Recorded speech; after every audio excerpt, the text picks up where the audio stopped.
नमस्कार। Book audio में बहुत बहुत स्वागत करता हूं। मैं आपका दोस्त ब्रिजेश। और दोस्तों, आज मैं लेकर के हाजिर हूं परशुराम शर्मा का रहस्य और रोमांच से भरपूर उपन्यास किसकी मौत आई। चलिए चलते हैं कहानी में आगे की ओर। ओवरकोट वाला अंधेरे में खड़ी बुलेट मोटरसाइकिल तक पहुंचा और उसके बाद बुलेट धड़धड़ाती हुई सड़कों पर दौड़ पड़ी। गुरगा सिर्फ उसका नंबर नोट कर पाया और 20 मिनट के भीतर भीतर वीना कपूर वहां पहुंची। तब कहीं लोग अंदर दाखिल हुए। भीड़ बढ़ती जा रही थी। तरह तरह की आवाजें वहां उठ रही थी। धड़कते दिल से वीना कपूर ने अपने बेडरूम में प्रवेश किया। पीछे पीछे और लोग भी थे। उसने अंदर रोशनी जलाई और फिर चीख पड़ी। कमरे के बीचों बीच हरिभजन की खून से लथपथ लाश पड़ी थी। पुलिस को पहुंचने में मुश्किल से 10 मिनट लगे। एसएचओ महेंद्र प्रताप स्वयं साथ आया था। सबसे पहले उसने ये पूछा कि कमरे में किस किस ने कदम रखा। तुरंत उसे पता चला कि वीना कपूर के अलावा किसी ने अंदर कदम ही नहीं रखा। पंडित हरिभजन मर चुका था। उसे छुरे से मारा गया था। उसकी मुट्ठी बंद थी जिसमें ओवरकोट का फटा हुआ कपड़ा नजर आ रहा था। मेज पर एक बोतल पड़ी थी। फ्रिज खुला था। एक कांस्टेबल ने दूसरे कमरे में बंद पड़ी नौकरानी को निकाल लिया। वो होश में आ गई थी। एसएचओ ने कमरे का मुआयना किया। इस बीच उसका सहकारी इंस्पेक्टर बयान लेता रहा। उसने नोट किया, चीते की खाल जैसा काला सफेद ओवरकोट, हत्यारे का पहनावा, कद लंबा, चेहरे पर मफलर, सिर पर गोल टोपी। इंस्पेक्टर ने हरिभजन के गुर्गे के बयान लेते ही तुरंत अंदर का रुख लिया। सर, ऐसा ना हो हत्यारा निकल भागे। क्या उसे पहचान लिया गया? महेंद्र प्रताप ने उससे पूछा।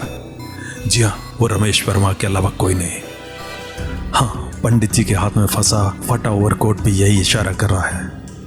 परंतु वो यहाँ इतनी सरलता से कैसे घुस गया? वीना कपूर इतनी रात को कहाँ थी? किसी ने उसे फोन किया था कि उसके अंकल का एक्सीडेंट हो गया और वो भागी भागी मेडिकल इंस्टीट्यूट जा पहुंची थी। फोन करने वाले ने यही कहा था, लेकिन वहां ऐसा कुछ भी नहीं पाया गया। वो समझ गई कि किसी ने मजाक किया होगा। जब वो यहाँ लौटी तो ये सब कुछ घट चुका था। मैं यहाँ की बातें खुद देखूंगा। तुम फौरन उसकी कोठी पर पहुंचो। South extension part 2। जब तक तुम वहां पहुंचोगे पुलिस का दस्ता भी वहां पहुंच चुका होगा। रमेश वर्मा को तुरंत हिरासत में लेना है। उसे फरार होने का मौका नहीं मिलना चाहिए। Okay sir. बंगले के एक कमरे में रोशनी चल रही थी जो पुलिस के आते ही एकदम बुझ गई। अगर वो मेरे फिराक में था तो उसे भूल जाना चाहिए था कि मैं इतनी आसानी से उसके हाथ आ जाऊंगा। उसे क्या मालूम था कि मैंने कितना बड़ा सेट तैयार किया हुआ था। ये दृश्य भी उसी सेट का एक भाग था। वो चिल्लाया, अंदर है, कोठी घेर लो, भागने न पाए। पुलिस वाले ने कोठी घेर ली और इंस्पेक्टर कपिल अपनी सर्विस रिवॉल्वर ताने आ घुसा। सारी कोठी छानने के बाद भी उसे मैं तो न मिला, परंतु जो वस्तुएं से मिलनी थी वो मिल गई। उसके लिए वो वस्तुएं ही बहुत बड़ी उपलब्धि थी। वो इतने बड़े सबूत थे कि मुझे हत्यारा साबित करने के लिए पर्याप्त थे। उसे जो वस्तुएं एक कमरे में मिली वो इस तरह थी।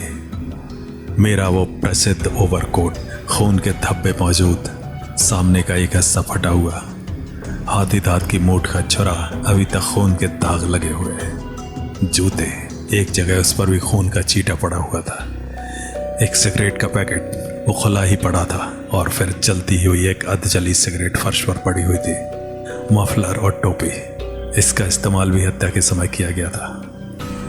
हालांकि ये सबूत पर्याप्त थे, फिर भी उसने पूरी कोठी की तलाशी ली, आसपास के लोगों से भी पूछताछ की। अंत में कोठी सील करके 2 कांस्टेबल वहां छोड़ दी। कोठी के गैराज से उसने फिर वो मोटरसाइकिल भी बरामद कर ली थी। बचकर कहां पर जाएगा, ये कहकर फिर वो चल दिया। वो वस्तुएं एकत्रित करके पुलिस स्टेशन ले गया।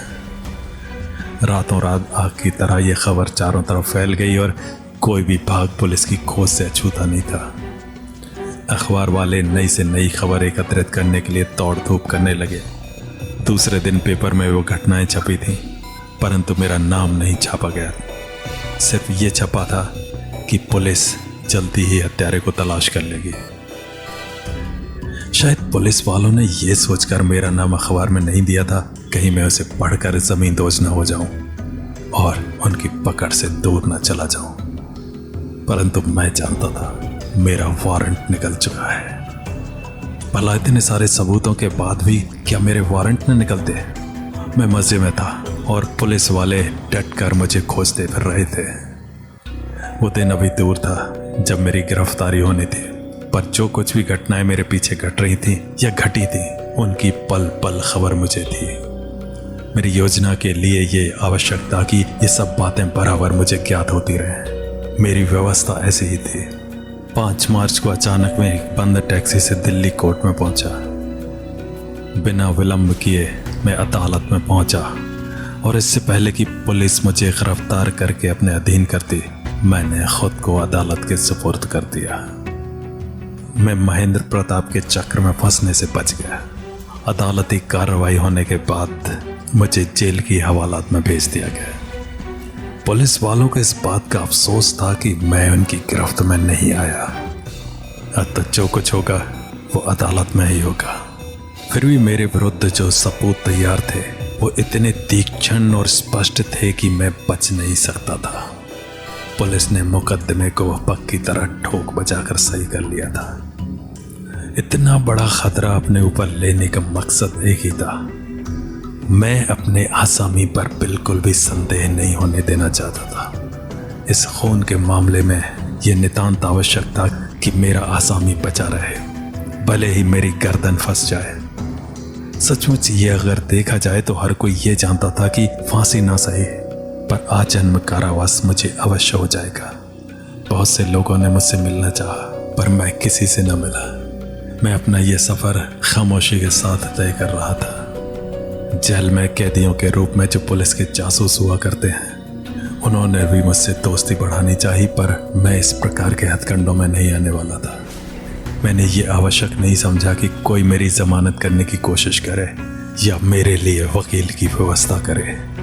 ये बातें मेरे मुकदमे में बेकार थी। एक बार लिली ने मुझसे मिलना चाहा, पर मैं नहीं मिला। लिली से अब क्या वास्ता? उन बातों को याद करने से अब लाभ ही क्या था? मैंने ये आवश्यक भी नहीं समझा कि अपनी शनाख्त परेड करवाऊं, क्योंकि मेरा चेहरा लगभग सभी गवाहों ने देखा था। जिस मजबूती के साथ पुलिस ने मेरा मुकदमा सेशन के सुपुर्द किया था, उसे देखते हुए अखबार वालों ने तरह तरह की टिप्पणियां की थी और बराबर ये संकेत दिया था कि हत्या मैंने ही की है। किसी जमाने का माना हुआ पत्रकार, दिल्ली का पहला प्राइवेट जासूस रमेश वर्मा ने खुलेआम खून किया और सारे सबूत पुलिस को बिना कठिनाई उठाए प्राप्त हो गए। इस बात की जगह जगह चर्चा हुआ करती थी। ये बात बहुत से लोगों के गले नहीं उतर रही थी।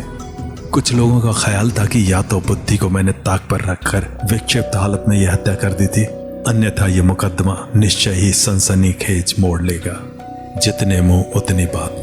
पर इन सब अफवाहों का कुल मिलाकर प्रभाव ये पड़ा कि जिस समय यह मुकदमा न्यायाधीश केसी माथुर की अदालत में दाखिल हुआ तो देखने सुनने वालों की संख्या इतनी थी कि पुलिस वालों को द्वार पर तैनात हो जाना पड़ा। अंदर की सीटें खचाखच भरी थी और बाहर रह गए लोग गर्दन उचकाकर अंदर झांक रहे थे। पहली पेशी में न कोई गवाह पेश किया गया था, न बयानात हुए। लोगों को निराश होना पड़ा। मैं आराम से उन्हें देख देख कर मुस्कुराता रहा। हालांकि मुझे लोग खूनी ही समझे हुए थे। मेरी तरफ से कोई वकील पेश नहीं हुआ। जिस समय मैं वापस ले जाया जा रहा था, एसएचओ महेंद्र प्रताप ने व्यंग्यपूर्ण स्वर में कहा, मैंने सुना है तुमने लॉबी किया है, खुद ही मुकदमा लड़ने का इरादा है क्या? इसकी जरूरत नहीं पड़ेगी। तो बेहतर है कि तुम जुर्म का इकबाल कर लो, शायद फांसी से बच जाओ। सलाह के लिए धन्यवाद। और कुछ बातें नहीं हुई। 5 दिन बाद की तारीख पड़ी थी। उस दिन बयानात शुरू होने थे। Your honour, Indian penal code की धारा 302 अर्थात कत्ल में ये मामला दर्ज है। कत्ल यानी सीधा साधा कत्ल। एक ऐसे व्यक्ति की हत्या जो पॉलिटिक्स फील्ड में बहुत बड़ा महत्व रखता था। देश के किसी भी नेता की हत्या करना सबसे घिनौना जुर्म है और रमेश वर्मा के विरुद्ध इस हत्या का आरोप है, जिसमें कोई भी जटिलता नहीं। पब्लिक प्रोसिक्यूटर ने अपनी आवाज को बुलंद करते हुए कहा, मुझे अफसोस है कि रमेश वर्मा इन शहावतों के विरुद्ध कोई सफाई देने योग्य नहीं रहेगा, क्योंकि सारे सबूत एक ही बात पर प्रकाश डालते हैं। खून रमेश वर्मा के हाथों हुआ है। पब्लिक प्रोसिक्यूटर दीनानाथ ने मेरी तरफ देखा। मुझे उस पर तरस आ गया। मैं मुस्कुराकर दर्शकों की ओर देखने लगा। मिस्टर रमेश वर्मा, क्या तुम अपना वकील सफाई पक्ष में खड़ा करना चाहते हो? अदालत इसकी व्यवस्था कर सकती है। केसी माथुर ने चश्मे के भीतर से देखते हुए कहा। मैंने सिर हिलाकर इनकार कर दिया। और कहानी जारी रहेगी अगले अंक में। तो मिलेंगे अगले अंक में। नमस्कार।